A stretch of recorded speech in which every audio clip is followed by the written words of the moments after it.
of Dave Zirin, sports editor of The Nation, and doing great work on this documentary. And I can't wait to see it. I'm intrigued by the concept and where you're going with it. Just tell us how you got started and what the vision for it is. Absolutely. First of all, thanks so much for having me. Big fan of the show. And there is a clip from this show in the documentary with everybody sounding very smart. That to me was a no-brainer to make Where'd sure you this find show. that clip? Where'd you find that one? Are you kidding me? Always looking for clips. Always. Well, for me, this really started, Michael, when there were all these news reports and articles about how the NFL was becoming political because of people like Colin Kaepernick, and about how they're bringing politics into the sport. And you heard a lot of people saying, we don't want politics in our NFL. And that really sort of got under my skin because I see the NFL as a political entity unto itself, and that the NFL has been political as long as there's been an NFL, or at least since the reign of Pete Rozelle, as we talk about in the documentary. And so to put the idea that politics are being put into the sport on the athletes, to me, is just wrong. And it reminded me of a truism that I really believe is that when people say they don't want sports and politics to mix, what they're really saying is they don't want sports and a certain kind of politics to mix, because there are a whole other set of politics that people are all too happy to imbibe in. And what are those politics that people are happy with, that people will not be put off by?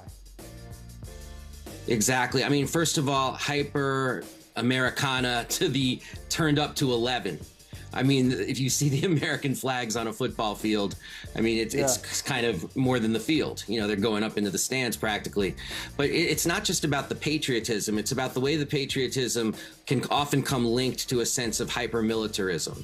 And I'm talking about like the planes going over the stadium. I'm talking about the salute to service events that the NFL does. I'm talking about the scandal that it was found out by the late Senator John McCain, that the Pentagon was paying the NFL for the purposes of doing these events to the tune of millions and millions of dollars, while we have homeless vets in this country.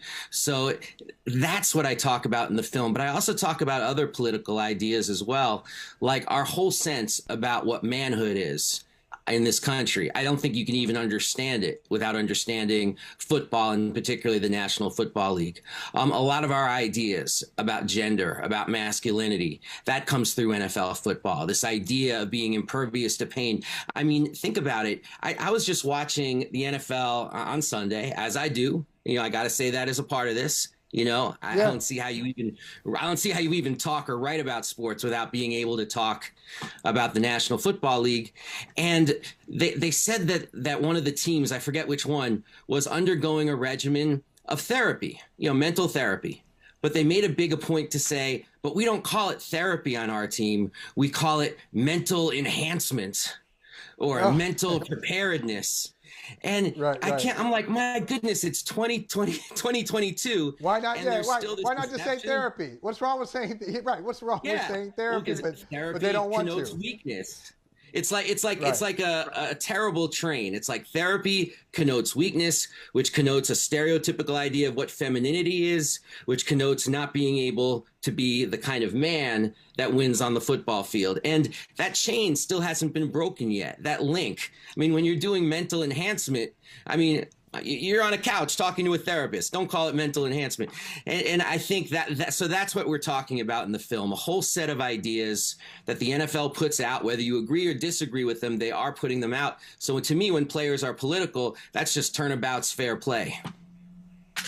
Is it too cynical, Dave, to say that the only reason the NFL is moved to change anything about its politics, about its vision, about its branding, the only reason it's moved to do it it's not even public pressure. It's just a financial opportunity. I mean, you think about it. You have that stat there, and we've heard it, of all the top programs are NFL programs, and the revenue just keeps building and building. I saw a story the other day.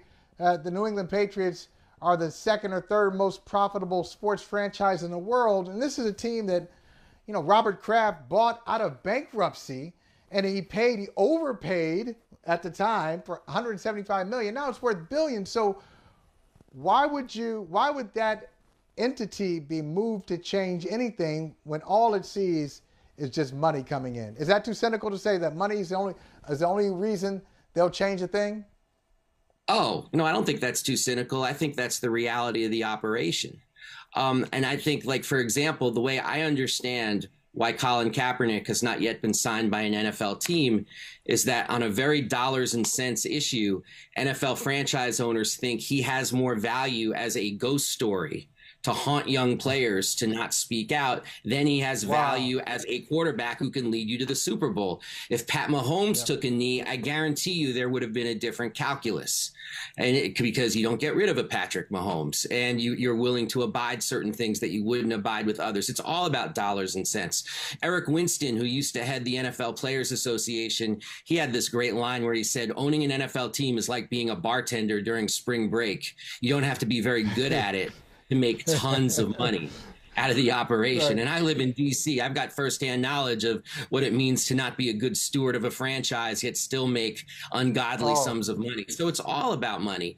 I mean, that's why this issue about that relates to people like Deshaun Watson, that relates to the Buffalo Bills punter that they had to release. That's why for the NFL, that is such existential TNT, because the NFL is so popular in the United States, but overseas, they're not really having it. And that's an interesting discussion unto itself. But that also means they need to build out their audience of women in the United States, which make up I've read between 45 and 47% of all fans. So they need to be sensitive to issues that they weren't sensitive to in the past. Why is that? You said it, Michael. Dollars and cents. Okay, so what's our leverage here as fans? I mean, you mentioned it, and we've done this. I'm not sitting here trying to flog ourselves. You're a football fan. I'm a football fan.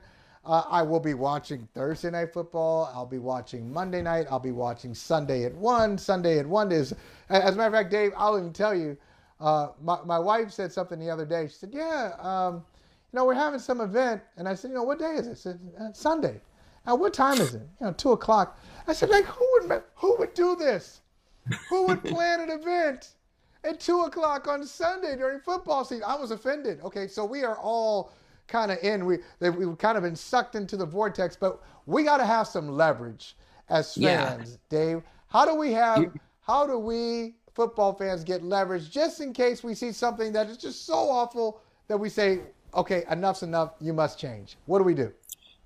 Well, first of all, let me say that when we're done with this program, I'm going to watch my son play high school football.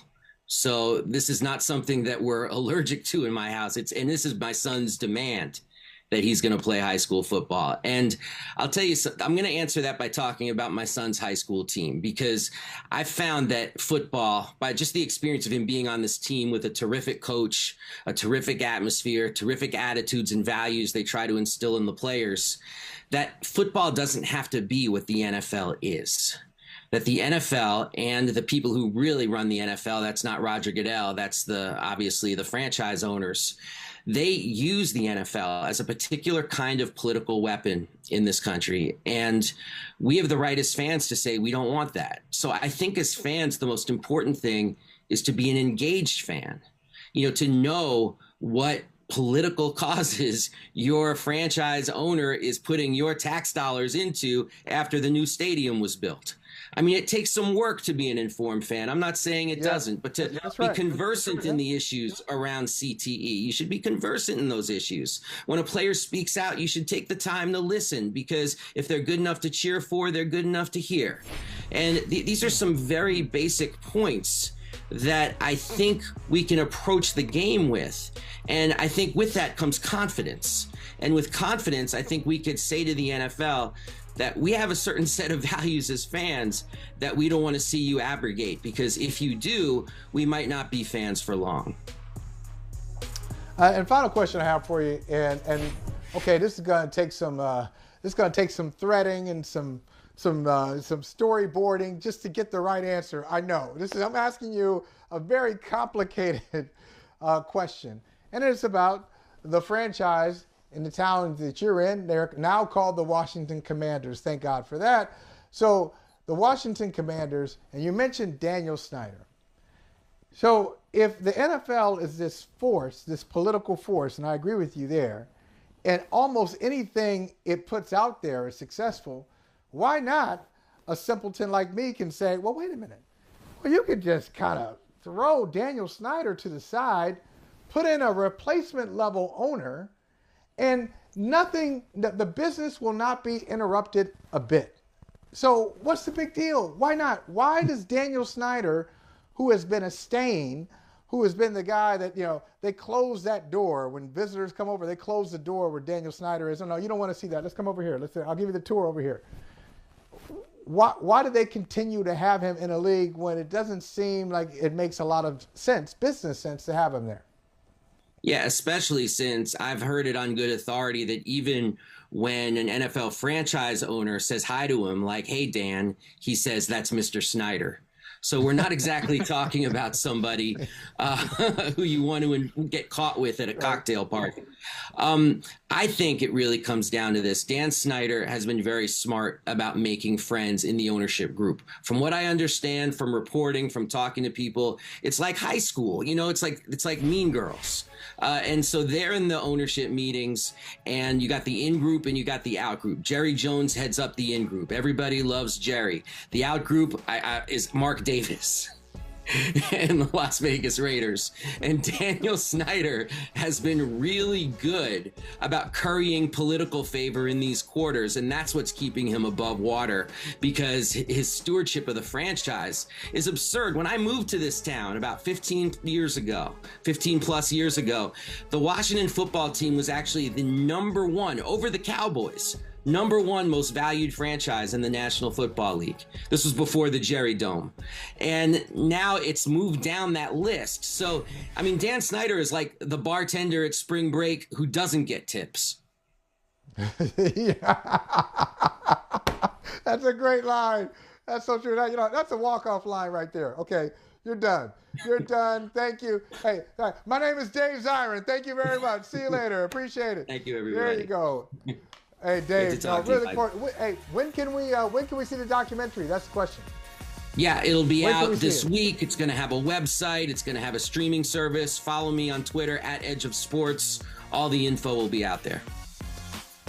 Can't wait. Looks excellent already. Trailer looks great. I'm sure the final product is terrific as well. Dave Zirin, we always love talking with you. We'll catch up with you soon. Sounds good, Michael. Hey, thanks for watching Brother from Another on YouTube. Make sure you hit subscribe before you leave, and be sure to watch us 3 to 5 p.m. Eastern Time on Peacock. Appreciate you.